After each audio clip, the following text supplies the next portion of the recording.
ભારતના ડિફેન્સ સેક્ટરમાં એક મોટો ફેરફાર થવા જઈ રહ્યો છે. અત્યાર સુધી દેશની કેટલીક મહત્ત્વની અને સ્ટ્રેટેજિક મિસાઇલ સિસ્ટમ્સના મેન્યુફેક્ચરિંગની જવાબદારી મોટા ભાગે સરકારી કંપનીઓ પાસે હતી. પણ હવે DRDOએ ખાનગી કંપનીઓ માટે પણ આ દરવાજો ખોલવાનું નક્કી કર્યું છે. એક રિપોર્ટ મુજબ ભારતમાં ડિફેન્સ ટેકનોલોજી બનાવતી અને વિકસાવતી સંસ્થા DRDO હવે ડિફેન્સ ઉત્પાદનની ગેમ ચેન્જ કરવા જઈ રહી છે. દેશના ડિફેન્સ માટે જરૂરી સ્ટ્રેટેજિક મિસાઇલ અને હથિયાર એ સિસ્ટમ બનાવવાની તક હવે પ્રાઇવેટ કંપનીઓને પણ આપવાની તૈયારી થઈ રહી છે.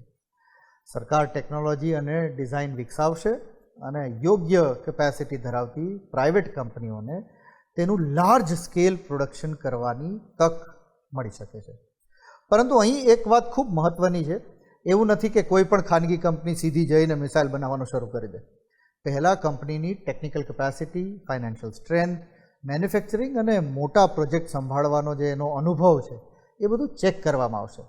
ત્યારબાદ DRDO પ્રોજેક્ટ માટે નક્કી કરેલી જે પ્રાઇવેટ કંપનીઓ છે એને કામ સોંપશે. એટલે કાંઈ એમને રાતોરાત ગમે તેને બનાવવાનું આપી દઈએ એવું ના થાય. સવાલ એ છે કે ડિફેન્સ જેવા ક્ષેત્રમાં આવું કરવાની જરૂર કેમ પડે? કારણ એકદમ સીધું છે. ભારતને પોતાની સૈન્ય જરૂરિયાત માટે વધુ મિસાઇલો જોઈએ છે. ભારતીય મિસાઇલની વિદેશમાં પણ હવે માંગ વધી રહી છે.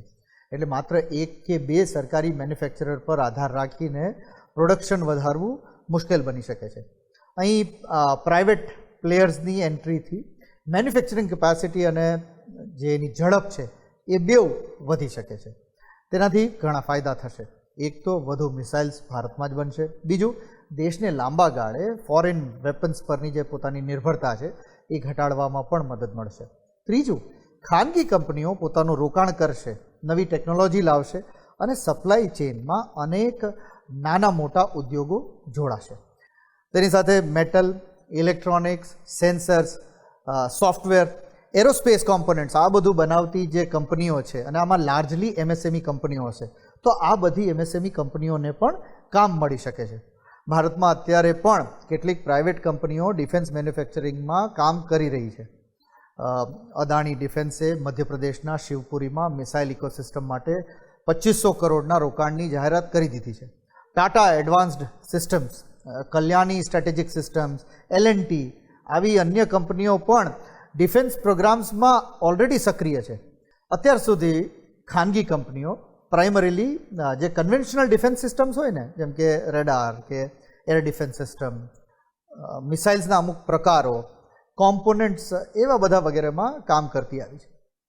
હવે DRDO જો દરવાજો ખોલી રહ્યું છે તે વધુ સેન્સિટિવ અને સ્ટ્રેટેજિક વેપન્સ માટેની એક ઇન્વિટેશન છે. એટલે હવે આખી તસવીર કંઈક એવી છે કે DRDO ટેકનોલોજી વિકસાવે, પછી તેના પર ખાનગી કંપની એનું પ્રોડક્શન કરે, એ વેપન્સ ભારતીય સેનાને સપ્લાય થાય અને આગળ જઈને ભારતના જે મિત્ર દેશો હોય અથવા ક્લાયન્ટ્સ જે ભારતના હોય એ બધામાં તેનું એક્સપોર્ટ પણ થઈ શકે. અને અહીં રોકાણકારો માટે, ઇન્વેસ્ટર્સ માટે પણ એક મહત્ત્વનો સંકેત છે. ડિફેન્સ સેક્ટરમાં missile, drone, રેડાર, electronics, anti drone, આપણે જોયું કે જે હમણાં પાકિસ્તાન સાથે આપણી કન્ફ્લિક્ટ થઈ તો એન્ટી ડ્રોન સિસ્ટમ્સ અને સ્પેસ ટેકનોલોજી જેવા હાઈટેક ક્ષેત્રોમાં પણ એક મોટું બજાર ઊભું થઈ રહ્યું છે. એટલે ઇન્વેસ્ટર્સ માટે અહીંયા પણ સારી સારી કંપનીઓમાં રોકાણ કરવાનું હવે શક્ય બનતું દેખાય. ભારતીય સેનાની સ્ટ્રેટેજિક અને સેન્સિટિવ મિસાઇલ ટેકનોલોજીમાં ખાનગી કંપનીઓની એન્ટ્રી એ ભારતના નવા ડિફેન્સ બિઝનેસ મોડલની એક શરૂઆત તરીકે જોઈ શકાય.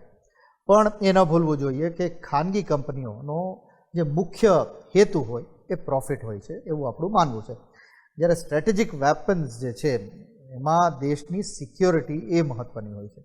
એટલે બંને વચ્ચેનું સંતુલન, એક બેલેન્સ જળવાય તે જોવાનું કામ DRDOનું અને મારું માનવું છે ભારત સરકારનું છે. કોઈ ટેકનિકલ ખામી હોય, પ્રોડક્શનના ડીલે હોય અથવા સિક્યોરિટી બ્રીચ થાય તો જવાબદારી કોની? કંપનીની કે સરકારની? ખાનગી કંપનીઓની એન્ટ્રીની સાથે સાથે આ બધા સવાલોના જવાબ પણ ક્યાંક ને ક્યાંક તૈયાર કરવા પડશે. આ જે મોડલ છે એ વિદેશમાં પણ એટલું જ પ્રખ્યાત છે. અમેરિકા આ મોડલ પર વર્ષોથી આ કામ કરી રહ્યું છે, જ્યાં પ્રાઇવેટ કંપનીઓ ગવર્મેન્ટ રિસર્ચ દ્વારા સપ્લાઈડ ટેકનોલોજીને મેસિવ સ્કેલ ઉપર, મોટા સ્કેલ ઉપર પ્રોડક્શનમાં લાવતા હોય છે. એટલે મને ક્યાંક એવું લાગે છે કે આપણે પણ એનાથી પ્રેરણા લીધી છે. પણ આ જે બિઝનેસ મોડલ છે આનું આંધળું અનુકરણ ન થાય એની કાળજી સરકારે અચૂક લેવી પડશે.